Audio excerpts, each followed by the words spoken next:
Quiero que vayamos a Santiago capítulo 1, versículos 22 al 25. Amén. ¿Cuál es el primer pilar de la fe?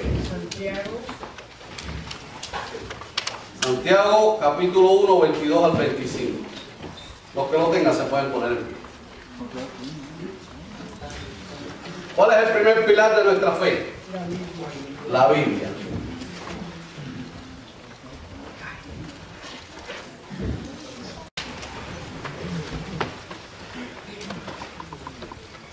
El mismo Timoteo, el mismo Pablo, en 2 Timoteo 3:16, nos enseña que toda la Escritura es inspirada por Dios y útil para enseñar, para corregir, para redarguir, para instruir en justicia, a fin de que el hombre de Dios, ¿cuántos son hombres y mujeres de Dios aquí? Amén. A fin de que el hombre de Dios sea perfecto, completamente preparado para toda buena obra.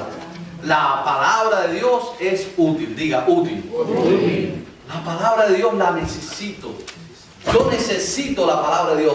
La palabra de Dios fue, dice aquí mismo que dice, fue la inspiración de Dios para nosotros, para darnos a conocer a nosotros los hombres su principio, su voluntad, su plan para nosotros. Cantábamos hoy en el himno, todas las promesas del Señor Jesús son apoyo poderoso de mi fe.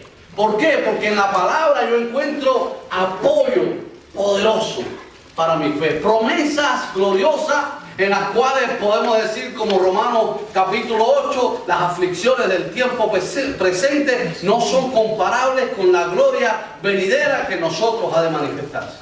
La palabra de Dios es útil. Pero la palabra de Dios es útil cuando no solo la escuchamos, sino que aprendemos a vivir. Amén. Yo quiero que usted sepa que la Biblia es un libro único. No hay otro libro de ninguna religión que tenga la trascendencia, las particularidades que nos dan muestra de que realmente este libro es único. Fue un libro escrito por más de 1800 años, más de 40 autores, más de 60 generaciones. Pero, sin embargo, a pesar de tantos años de su escritura, tantos autores, nos damos cuenta que hay un autor por encima de todas estas mentes humanas, porque sigue un hilo tan especial que vemos una conexión desde Génesis hasta el Apocalipsis en cada numerología, en cada simbología, en cada tipología del Antiguo Testamento que señala a Cristo, toda la palabra de Dios señalando a Cristo como el Salvador del mundo. Y nos damos cuenta cuán perfecta es la palabra de Dios, cuán exacta ha sido la palabra de Dios en nuestras vidas. Una clave muy poderosa es el cumplimiento de las profecías del Antiguo Testamento en Cristo. En el Nuevo Testamento se indicaron todas las cosas 1000, 2000, 500 años antes de que Cristo viniera. Ya estaban todos los detalles: dónde iban a ser, de qué tribu iba a venir, cómo iban a ser, cómo iba a morir. Todo estaba profetizado en el Antiguo Testamento muchos años antes de que sucediera. Y esto es una prueba de que si lo que dijo antes se cumplió, lo que está diciendo ahora también se va a cumplir. ¿Cuánto dicen? Yo creo en la palabra de Dios. Amén. Aparte de, independientemente a la fe, que la fe es lo que te permite creer en lo que es difícil en la manera natural. Alguien le decía a un teólogo, a un maestro de teología en la escuela, y venía y le decía: ay, ¿tú te crees que es verdad eso de que un pez se comió a Jonás? Y el maestro tenía respuestas para él, pero prefirió decirle: si la palabra de Dios me dijera que Jonás se comió el pez, yo también lo creyera. La palabra de Dios es viva, hermano. La palabra de Dios es para nosotros. Pero hay que prestarle hay que apreciarla. Dígale al hermano que está a tu lado: aprecia la palabra de Dios. Hay tanta gente que veneran la palabra Y llegan al punto, conozco personas que llegan a usar la palabra como un amuleto.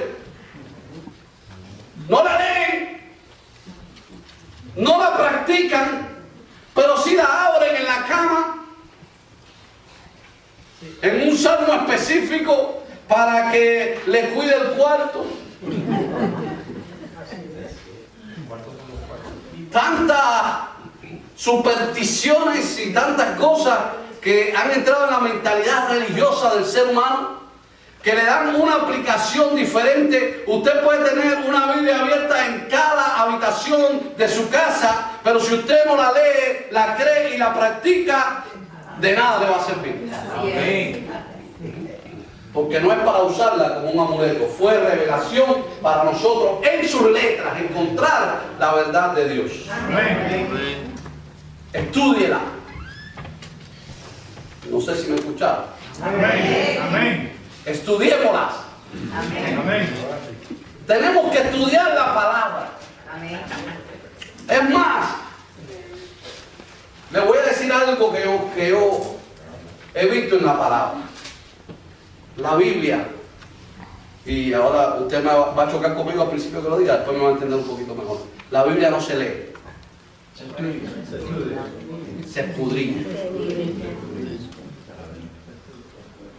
Yo recuerdo cuando yo era niño, entré en una feroz competencia en el Ministerio de Juveniles, y el plano era que tú tenías que llegar el viernes y decir cuántos capítulos de la Biblia habías leído.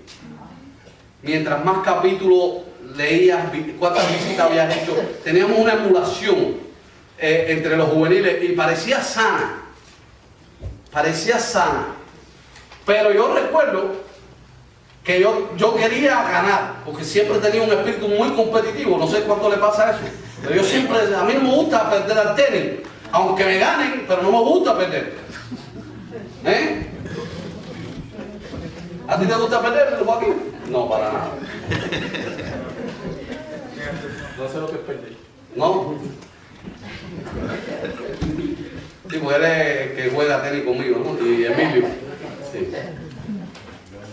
Pero, realmente, hermano, cuando yo era niño, quería ganar la competencia de quién leía más capítulos de la Biblia. Y encontré una estrategia muy sabia.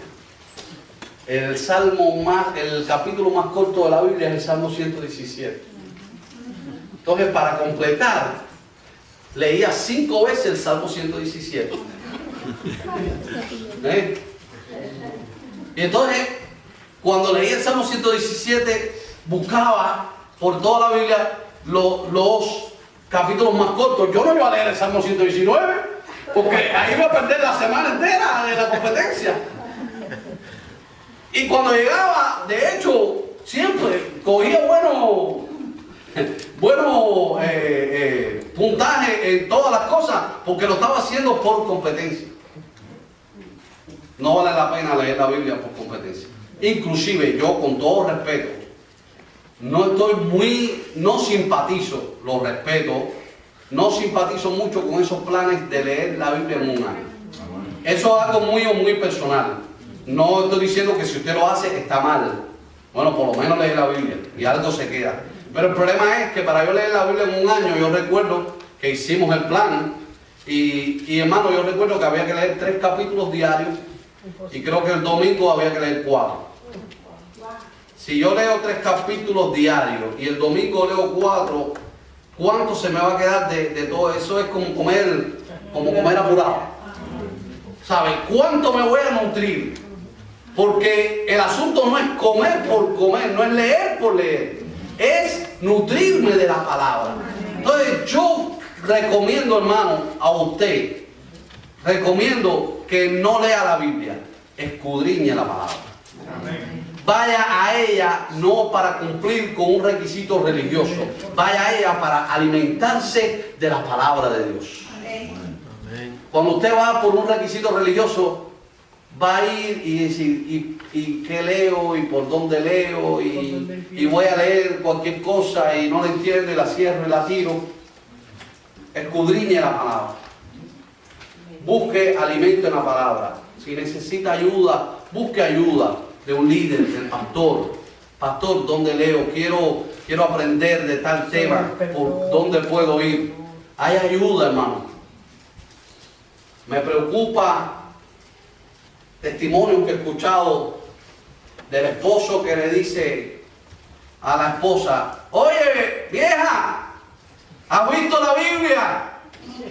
¿Dónde está? Domingo por la mañana se va para la iglesia, no encuentra la Biblia el viejo.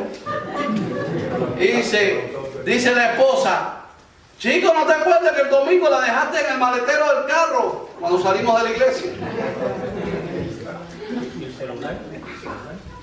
Y entonces la esposa, que el domingo cuando va para la iglesia, ¿dónde habré puesto la Biblia? ¿Dónde habré puesto la Biblia? Y la encuentra allá en una mano y dice: mira para eso, si se ha llenado hasta de polvo. Espero que a ninguno de nosotros nos pase eso. ¿O será que tiene tantas Biblias que uno se le puede extraviar, no? Sí, se le pegan los espejuelos dentro de la boca. Eso está bueno. Dice: hace un mes que se me metieron los espejuelos.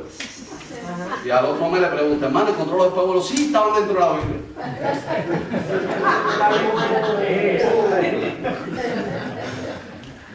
Hermano,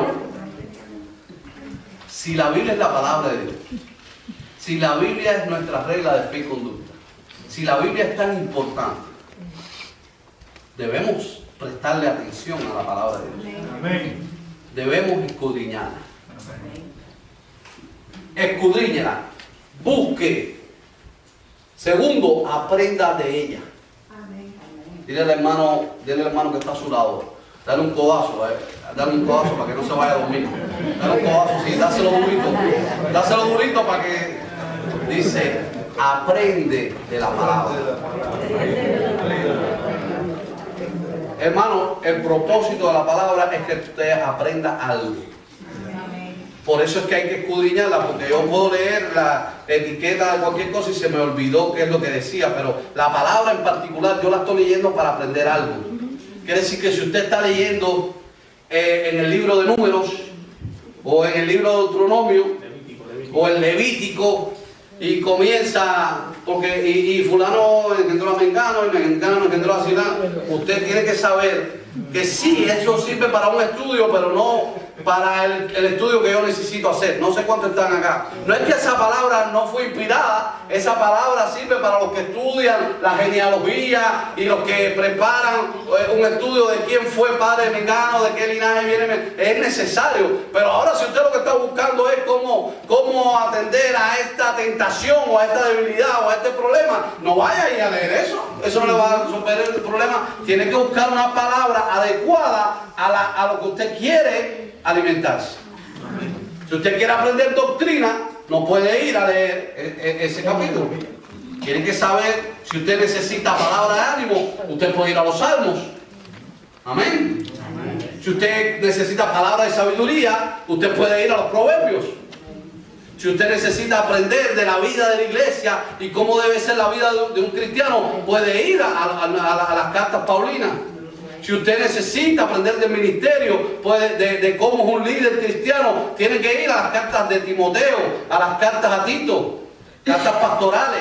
Tiene que conocer, pero a veces no sabemos porque no preguntamos, no averiguamos. Quiere saber por qué dice, cuando lea una palabra que no entiende, subraya, pregunte, diga, ¿por qué? ¿Qué quiere decir esta palabra?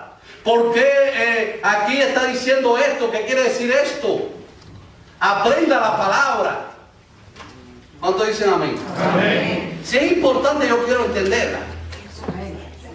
Si es importante, yo quiero entenderla. ¿Cuántos quieren entender la palabra? Amén. Entonces, estúdiela, escudriñala, anote, tome nota. Tengo un papel en la Biblia, no la lea a carretilla, tengo que leer la Biblia, tiqui, tiqui, tiqui, tiqui. Vaya a la palabra, si lee un versículo, ok, pero aliméntese de ese versículo. Tome nota de en qué aplica esa enseñanza a su vida, cómo le ministra eso a su vida, qué está demandando esa palabra de usted. Haga un plan para estudiar la palabra, eso es para todos. Si usted tiene problemas con la lectura, hoy en día estamos en los mejores tiempos, porque usted puede pedir la palabra hablada. Yo soy de los que prefiero leer y prefiero anotar y subrayar. Pero si usted no lee o le cuesta trabajo, pídela grabada, escúchela y anote. Ponga pausa cuando necesita tomar una nota. ¿Qué quise decir eso? Le voy a preguntar al líder de educación cristiana. No tiene que ser solamente al pastor. Le voy a preguntar a un hermano sabio de la iglesia. Le voy a preguntar al pastor. Le voy a preguntar al líder. Le voy a preguntar al hermano de mi grupo café. ¿Qué es lo que quiere decir esto? Pero tiene que haber un interés en aprender, en crecer en el conocimiento de la palabra de Dios. Porque ella es la vida del cristiano. Amén. Ahora, escudriñela, apréndala, escúchela. Diga, escúchela. ¿Cómo escucho yo la palabra de Dios? Me llama mucho la atención que en cada carta a la iglesia del Apocalipsis, a las 7 iglesias del Apocalipsis, cada una de ellas termina con una expresión. Y la expresión es el que tenga oído. Porque todos tenemos orejas. Yo me doy cuenta que en la iglesia todos tenemos orejas. Sí, porque lo estoy viendo y le veo una más grande, otra más bonita. Yo tengo un tío de mi papá que tenía 2 orejas así. Tenía tremendas orejas. Pero la pregunta no es si tienes orejas, es si tienes oído espiritual para escuchar lo que el Espíritu te dice a través de la palabra. ¿Sabes que la palabra es espíritu? Amén. Tiene algo especial, por eso dice que no vuelve vacía, porque ella tiene un poder espiritual en sus palabras, que es un asunto, porque fue inspiración de Dios mismo para nosotros, inspirada por Dios por medio de su Espíritu. Y en ella hay una enseñanza, hay un poder que usted no puede verlo solamente con los ojos de la carne, con los ojos naturales. Usted necesita orar antes de leer la palabra y decirle: dame sabiduría espiritual, dame oído espiritual para entender lo que tú me quieres hablar a través de este verso. Entonces, cuando yo estudio diligentemente la palabra, dedico un tiempo a estudiar. Yo no estoy diciendo que se estudie usted lo que pueda, pero usted estudie según su capacidad. Estudie la palabra, entienda lo que dice. Y ahora su oído espiritual, su oído, haga un momento y dice: Señor, ayúdame a entender esta palabra. ¿Qué tú me estás hablando a mi vida? Y luego que usted se vaya en el carro para el trabajo o vaya a hacer algo, medite en ella. Diga, medite. Dile hermano, medita. Mire, usted quiere aprenderse algo de memoria, medítelo. Piense en eso. Repítalo. Pero si yo leo algo y más nunca pienso en eso, más nunca le presto atención, en poco tiempo lo que yo leí allí, por muy mente privilegiada que yo tenga, se me va a olvidar. Pero cuando yo medito en esa palabra, si usted toma un verso, yo no sé cuál es su costumbre, si usted toma un verso en el día y ese verso usted lo repite, medite en ello, ese verso le va a alimentar de una manera poderosa. Porque la Biblia no se equivoca cuando lo menciona tantas veces, de meditar en la ley de Jehová.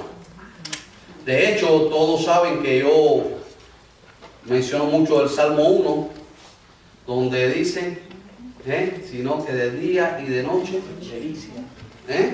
sino que en la ley de Jehová, mira, está ese Salmo es tremendo. En la ley de Jehová está su ¿qué? Delicia. Su delicia. ¿Por qué hay personas que son cristianos, vienen a la iglesia, pero no se deleitan en la palabra? ¿Hay un problema espiritual? Porque la Biblia dice, sino que en la ley de Jehová está su delicia. Le encanta. Diga, me encanta. Ustedes saben, es malo eso es malo. Me estoy dañando. Me estoy poniendo muchos ejemplos. Dice que eso no es ético. Pero les confieso que hay versos de la palabra de Dios, capítulos, hay pasajes de la palabra que yo me deleito. Mira, Mi hermano, con todo el... Voy a usar el hermano Héctor de ejemplo. ¿Me permite, hermano? Gracias. Es algo bueno, ¿eh? ¿Cuánto? Yo le voy a preguntar, ¿cuánto sintieron el espíritu con que el hermano leyó el capítulo de hoy? ¿Ustedes lo percibieron? Nos estábamos deleitando en el pasaje. Yo me deleité en el pasaje que leyó, pero yo me di cuenta que él se estaba deleitando. Como que se transmitió el espíritu de que estaba gozando el pasaje. Ya nos veíamos allí poniendo nuestras coronas, adorándome. Les contaba a la iglesia cuando estuve hace 2 años allá en Cozumel, en una playa preciosa que se llama Paradise. Y cuando estaba allí, me recuerdo que aquello estaba tan sabroso, yo no tenía ganas de virar para acá. Pero estaba tan sabroso que yo dije, si esto es rico, imagínense el cielo. Imagínense la presencia de Dios. Que ya no habrá tristeza, ya no vas a estar preocupado por los viles, por los dolores, los huesos, no vas a estar preocupado por nada. Vas a estar completamente disfrutando en la presencia de Dios. ¿Cuánto le dan gloria? La palabra de Dios hay que deleitarse en ella, hay que meditar en ella. Dice, sino que en la ley de Jehová está su delicia y en ella medita. Medita, piensa. Wow, leí este verso, wow, qué precioso. Wow. Uno vino a un estudio bíblico el miércoles, pero si usted después del estudio se va y se olvida de lo que se estudió, posiblemente no tenga un efecto tan poderoso como si usted el resto de la semana se queda meditando en lo que aprendió de la palabra. Quizás no todo, pero quizás una parte que impactó su vida y usted medite en ella y usted la va... ¿Cómo es que el proceso digestivo la va digiriendo? Y eso vuelve una nutrición en su vida y usted va a estar lleno de la palabra. Cuando venga el momento, usted sabe qué palabra aplicar. ¿Qué fue lo que cuando se le vino la tentación al Señor Jesús, qué fue lo que usó? La palabra. Escrito está. Fíjense, a mí me llama la atención porque está el Señor que tiene autoridad, dice, toda autoridad me ha dado en el cielo y en la tierra, que está frente a este fresco diablo y él no se pone a discutir con el diablo y decirle, oye, tú no sabes quién soy yo, cómo vas a venir a meterte con... No, él le dijo, escrito está. ¿Qué haces tú cuando viene el problema? ¿Qué haces tú? ¿Qué hacemos nosotros cuando viene la situación difícil? ¿Qué hacemos nosotros cuando estamos en una situación de principios, de decisiones importantes? Vamos al archivo que tenemos de la palabra y decimos, escrito está. Escrito está. Dígalo así, dígalo conmigo. Escrito está. Fue escrito para mí, para enseñarme a vivir. Para dar paso, porque tiene enseñanza para todo. Medítela. ¿Cuántos dicen amén? Amén. Ahora, esta palabra que leímos ahora de Santiago dice, pero no seamos solamente oidores olvidadizos. Ahí viene la parte, oidores olvidadizos. Escuchamos la palabra, ¿cuánto nos ha pasado? Que tantos mensajes que se predican en la iglesia y el martes le preguntamos al hermano, es más, el mismo domingo, que siempre está el chiste ese de la persona que llegó el domingo a la casa y le contó a la esposa, oye, qué bueno estuvo el mensaje, tremendo mensaje que dio el pastor. Sí, ¿y de qué predicó? No me acuerdo, pero el mensaje estuvo bueno. No pasa, a mí me ha pasado también, que tengo que ir para atrás y espérate, sí, yo sé que estuvo bueno, pero déjame acordarme de qué fue. Pero, ¿qué tal si nosotros meditamos en la palabra? Yo siempre trato de poner en el boletín atrás, por lo menos algo que tenga que ver con la palabra que se predique.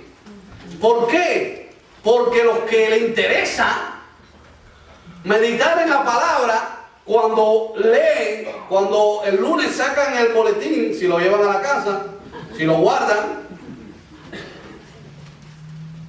por lo menos tiene una utilidad la tinta que se gasta. Porque usted lo saca y dice, oh mira, se habló, el pastor habló, y empieza uno a recordarse. Porque cuando el golpe visual de usted ver de que se habló, entonces empieza usted a acordarse y usted puede meditar en la palabra y enriquecer la palabra en su vida. ¿Cuántos dicen amén? Amén.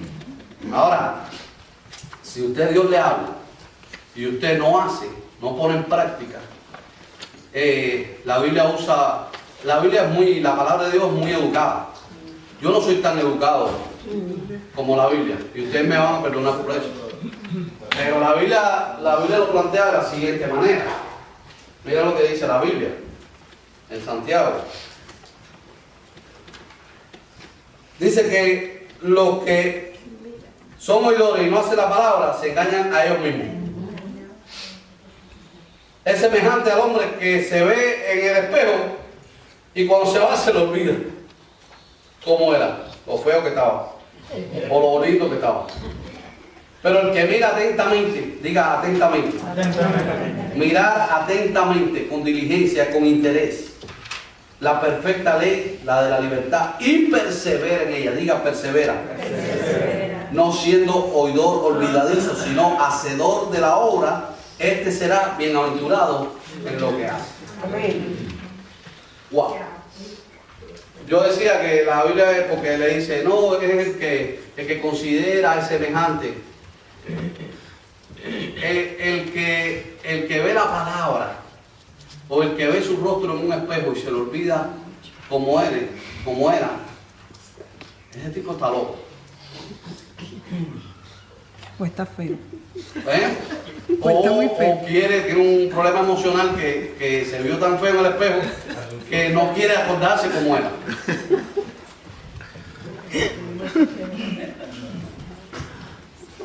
Es imposible que alguien se vea en un espejo y no se acuerde cómo es. ¿No, verdad? Usted sabe cómo es usted.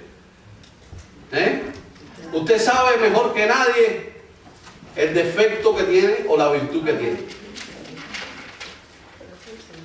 Inclusive hay personas que yo le doy gracias a Dios porque hay personas que, aunque no sean tan agraciadas o agraciados, ellos se ven agraciados. Amén. ¿Cuántos dicen amén? Amén. Yo soy de ese grupo. Tienen la autoestima bien alta. Exacto. Yo me acuerdo cuando yo era niño, bueno, de hecho, cuando yo nací, dicho sea aparte, yo nací feo. Así que ahora me considero lindo porque me arreglé un poquito, ¿no? Pero la historia cuenta la historia, y mis padres fueron bastante crueles en eso. Cuenta la historia que cuando yo nací, la partera que me sacó no pudo aguantar la exclamación y lo que dijo fue: ¡qué negro más feo! Eso fue cuando yo nací.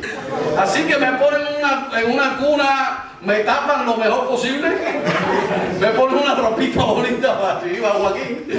Y viene mi papá a ver el niño, porque en aquellos tiempos no te permitían estar en el salón durante el parto. Así que mi papá viene a conocer a su hijo varón. Y mi mamá viene muy emocionada. Las madres siempre tienen algo diferente. Cuando mi mamá hace así, que destapa aquello, mi papá le dijo: tápalo, tápalo.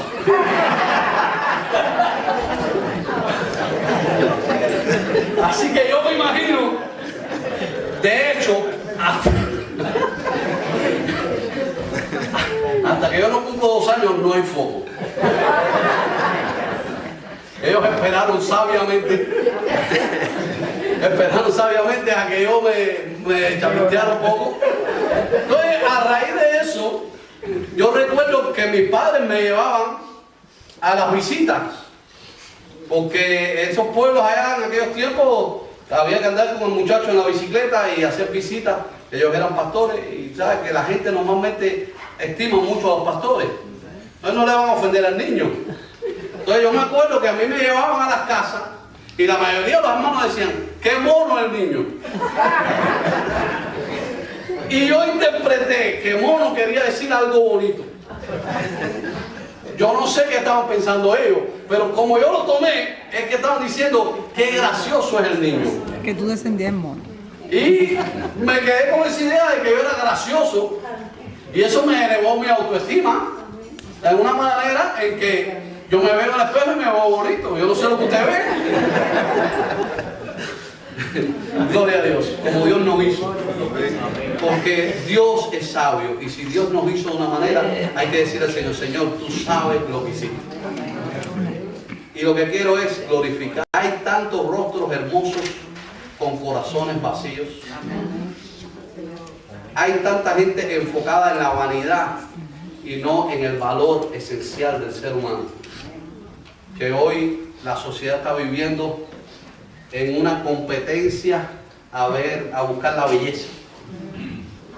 Y la verdadera belleza del ser humano está en su interior. Esto no es una filosofía, no es algo cursi, esa es una realidad. Yo doy gracias a Dios porque mi esposa es linda y aparte de eso es buena. Ay, gracias. En el interior. Pero Un cocino. pero la verdadera, ¿de qué me valdría estar casado con una muchacha bonita y que fuera terrible en la casa? Que no tuviera sentimiento, que fuera una mala madre, que fuera sucia y no fregara, no hiciera las cosas de la casa, no me hiciera las comidas ricas que me hace. Yo le doy gracias a Dios por su belleza, pero le doy más gracias por quien es ella en su interior. Amén. Tengo para un mes por lo menos. Eso que siempre perdía a los enamorados. Te tiraste con la boba andando. Hermano, mire, la palabra de Dios dice que el que olvida como es como aquel que lee la palabra y cuando se va del templo o cuando se va de su casa que leyó un verso, se olvida. Y entonces hace, en palabras francas, lo que le da la gana. Entonces, ¿de qué me vale a mí? Yo digo, ¿qué me vale a mí venir 52 domingos del año a la iglesia? Escuchar una palabra, aguantar al pastor las cosas que dice, y después vivir como me da la gana. ¿De qué sirve? No le veo el sentido. Si usted está aquí en este día, Dios quiere que usted aprenda la palabra, se nutra de la palabra, medite en ella, pero más que todo que usted obedezca, que usted ponga la palabra en obra. Si la Biblia dice perdonar, perdona. Si la Biblia dice ama, ama. Si la Biblia dice no seas avaricioso, no seas avaricioso. Si la Biblia enseña tantos principios para bendecir, dice, el que oye estas cosas y las pone por obra será bienaventurado, va a ser un bendecido. La mayoría de los problemas que nos buscamos en la vida es porque no ponemos por obra la palabra de Dios. Es más, a veces ni la conocemos. A veces ni la estudiamos, a veces ni meditamos en ella. A veces se nos va la semana y no pensamos en un solo versículo bíblico. Y somos cristianos. No podemos ser cristianos y vivir como la gente del mundo, que viven en la vanidad de su mente. Dice Colosenses. Viven en la vanidad de su mente. ¿Qué tiene usted en su mente? ¿En qué medita usted? ¿En la palabra de Dios o en la vanidad de su mente? Créame, si usted medita en la vanidad de su mente, va a tomar decisiones equivocadas todo el tiempo. Porque engañoso es el corazón más que todas las cosas. Pero si usted medita en la palabra de Dios y ella es tu guía de día y de noche, usted va a tomar buenas decisiones. La palabra de Dios no es un amuleto. La palabra de Dios es viva y eficaz. La palabra de Dios es para ponerla por obra. Todos los cristianos. Quiere decir que el primer fundamento de esta iglesia el primer propósito en cuanto a qué creemos que la palabra de Dios es tan importante, que es nuestra guía, que es nuestra regla de valores, que ahí están todos los principios para yo vivir, y que de ella debo aprender, debo nutrirme y debo vivir. ¿Cuántos dicen amén? Amén. Esa es parte importante de lo que se propone la primera iglesia bautista Casa de Bendición. Que usted medite en la palabra, aprenda de la palabra, escuche la palabra, tenga oídos espirituales para oír lo que el Espíritu Santo le está hablando y ponga la palabra por obra. Le aseguro que va a ser medicina a tu cuerpo, alimento al alma, bendición para tu vida en todos los asuntos. La palabra de Dios es poderosa y tiene promesas buenas para nosotros. Dios todo lo que tiene, dice, toda buena dádiva y todo don perfecto viene de arriba, del Padre Celestial. Vamos a ponerlo en pie.